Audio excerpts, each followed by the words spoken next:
Well, good morning. Good morning.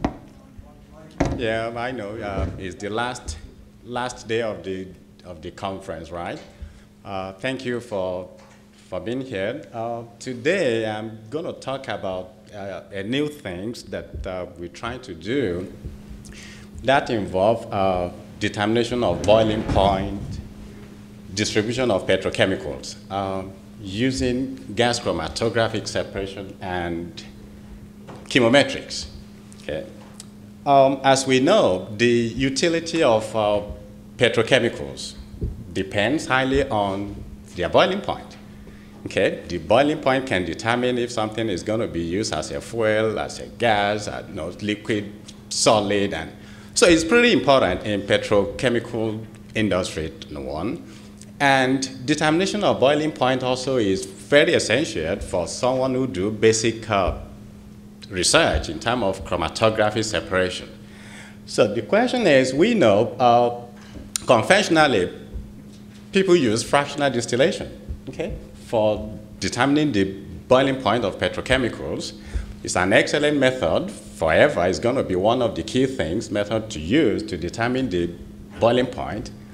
The drawback here is it required relatively large sample size, okay? And the length, it could be lengthy, and what is the accuracy, really? Okay, so because of that, new method, which has been well established, was developed by American Society of Testing and Materials, which I will call ASTM. In this case, different method has been out there. In this case, boiling point of petrochemicals were determined from gas chromatography separation, and they can do the univariate analysis. We call it simulation, really. Yeah, it's a great method, okay? From my own background, I'm a chemist, and I love mathematics and statistics. So why this method is great, we just want to explore. In this method, really, they are focusing on two things: boiling point and retention time of the petrochemicals. Okay, so in our own approach, what we want to do is, instead of using univariate analysis, we want to actually use multivariate analysis. This is just a cartoon. Can we combine the information from chromatography separation, couple it with the structural relationship activities of these petrochemicals, which I'm going to define momentarily? Can we model those ones simultaneously and use it to predict the boiling point distribution of future petrochemicals? That is the concept we're using.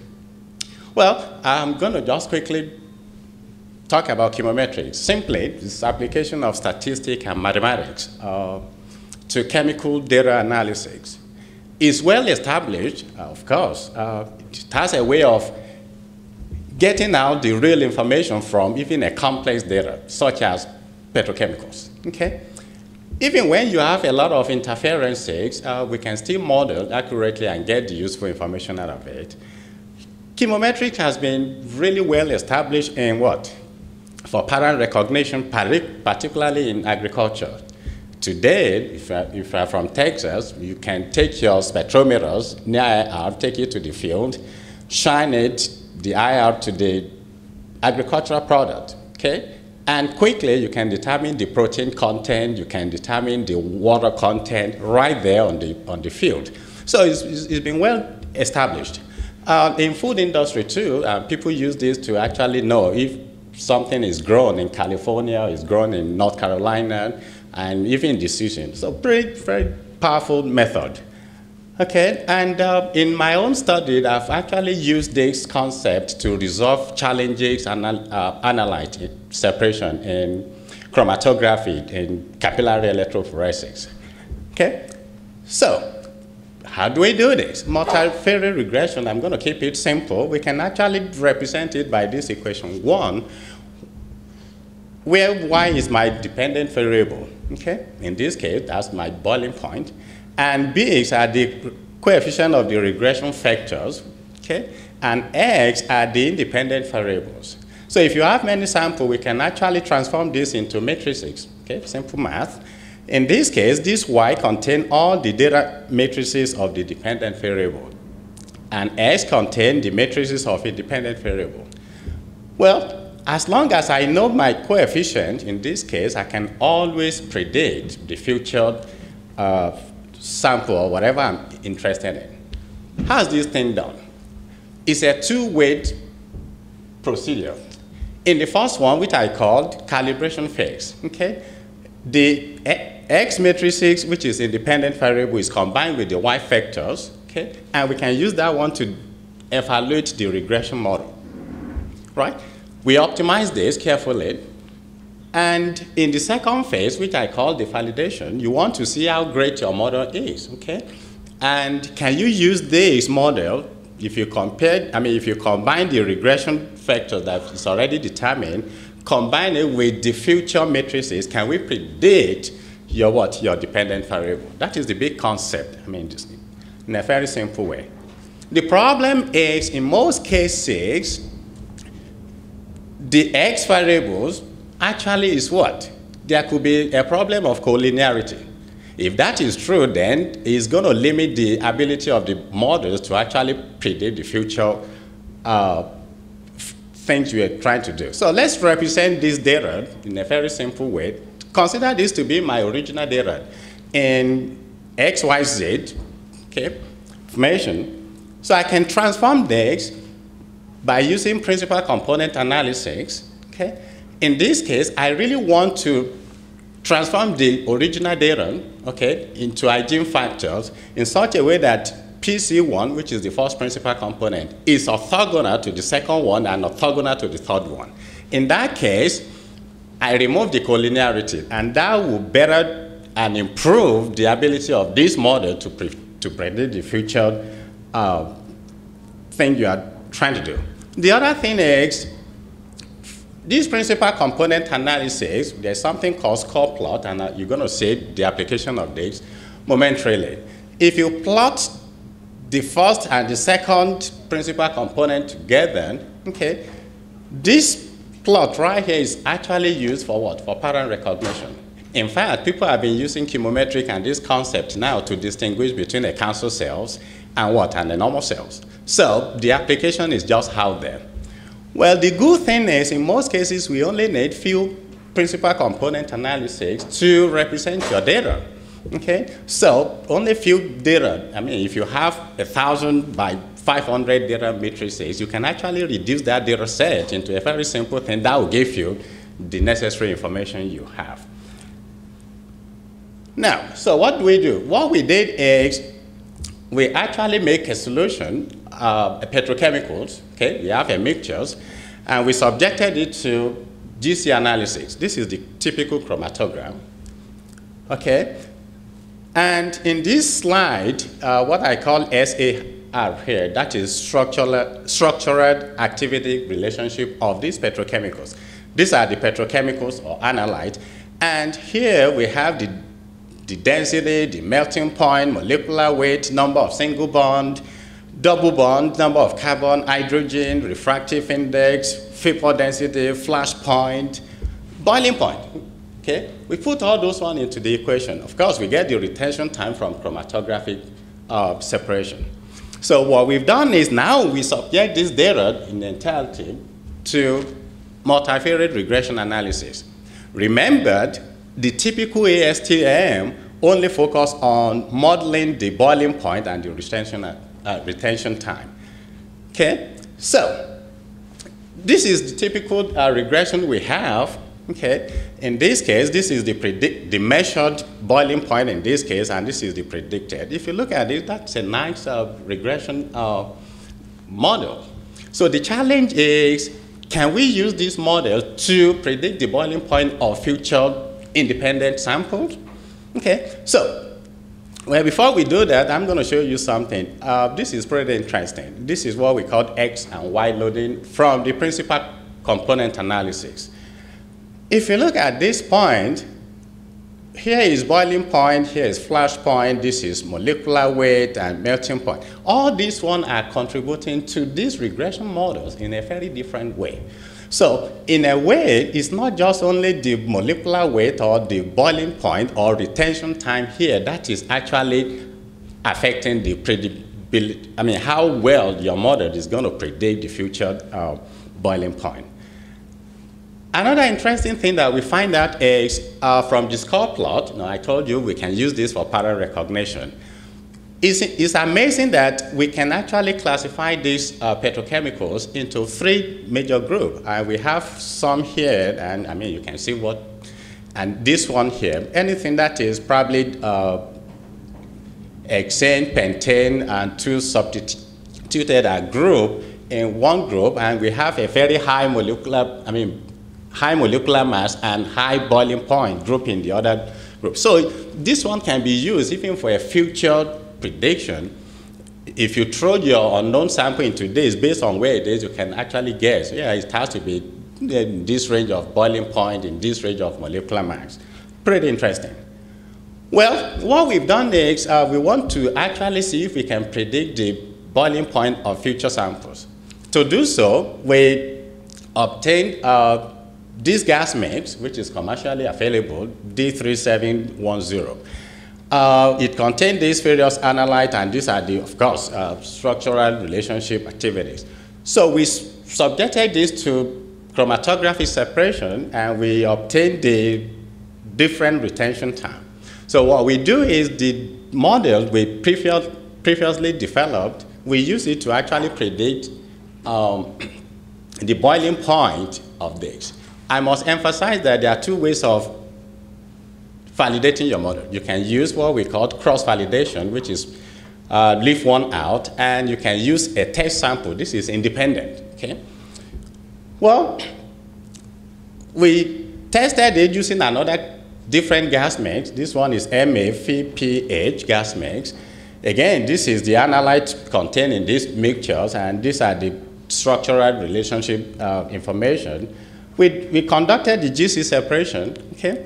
And what I'm going to show you now is a simple validation study. Really, this is the actual boiling point, okay, of those gas mix, and this is what we use our models to predict. And this is the percentage relative error. Using this, the root mean square percentage relative error is just about 6.4%. Okay, we consider that one pretty interesting.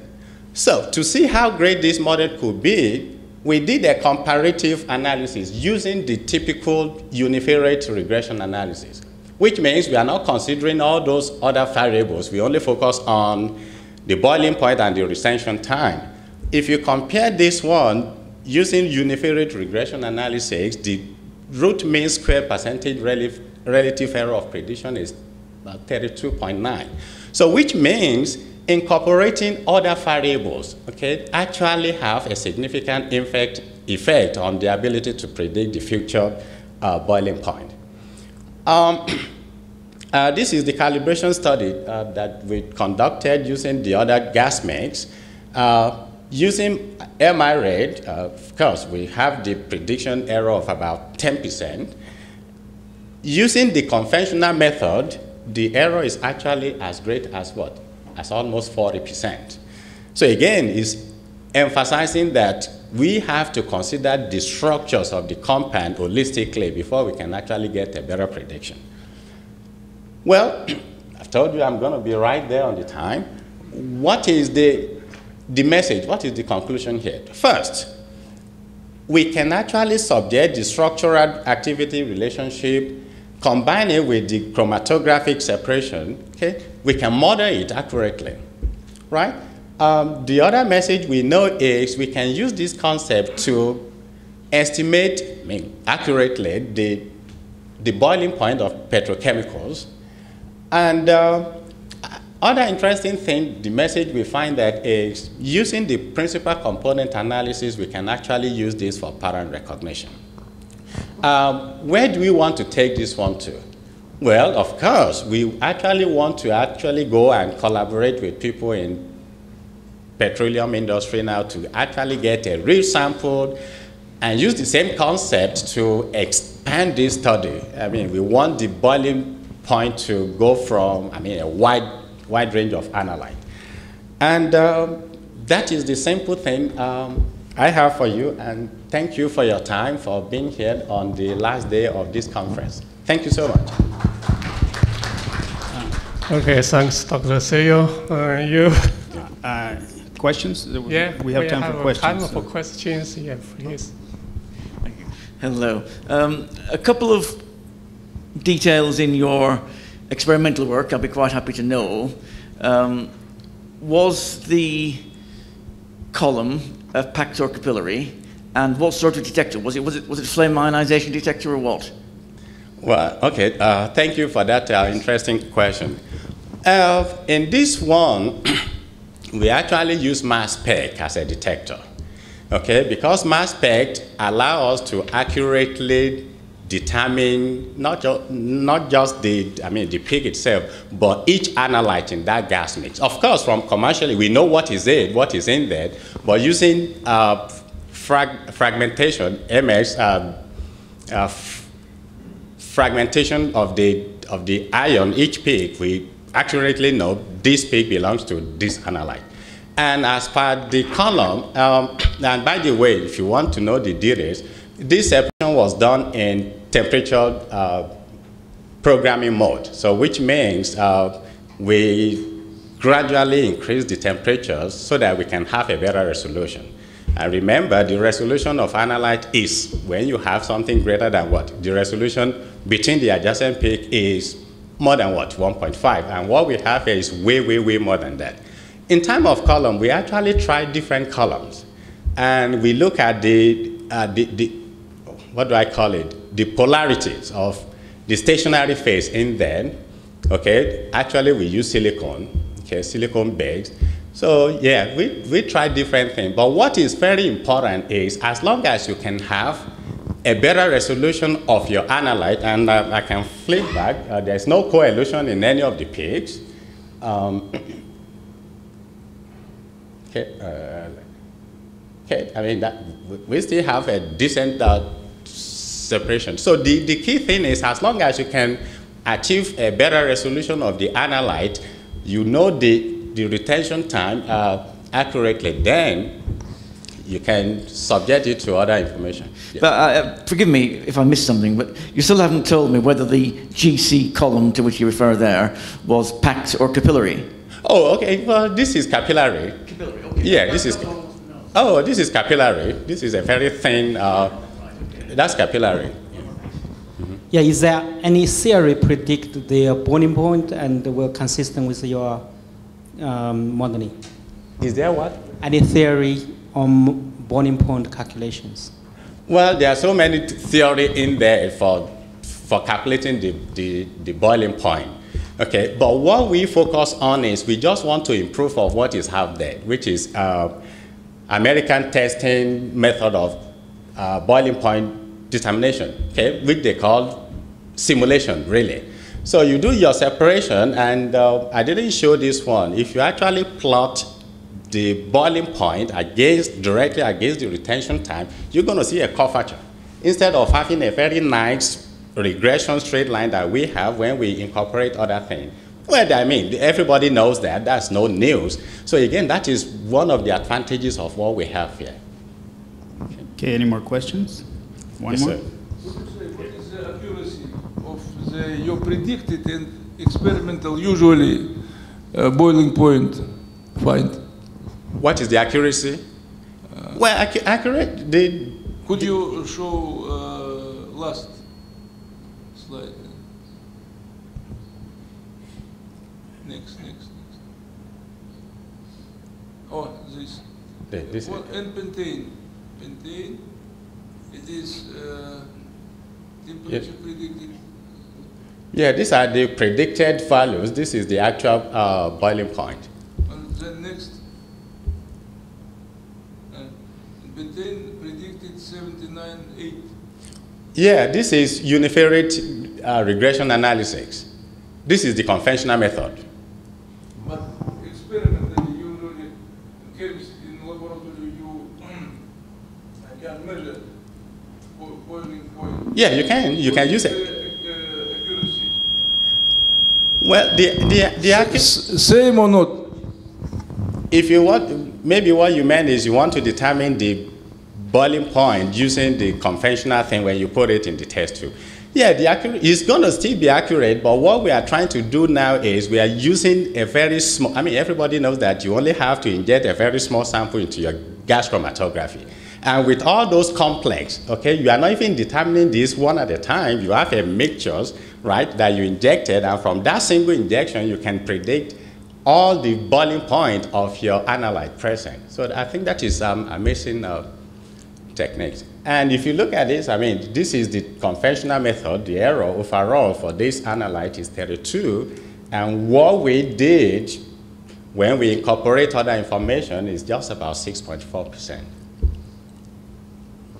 Okay, any more? Has to be quick. Okay, we'll move on. Thank you very much. Thank you so much.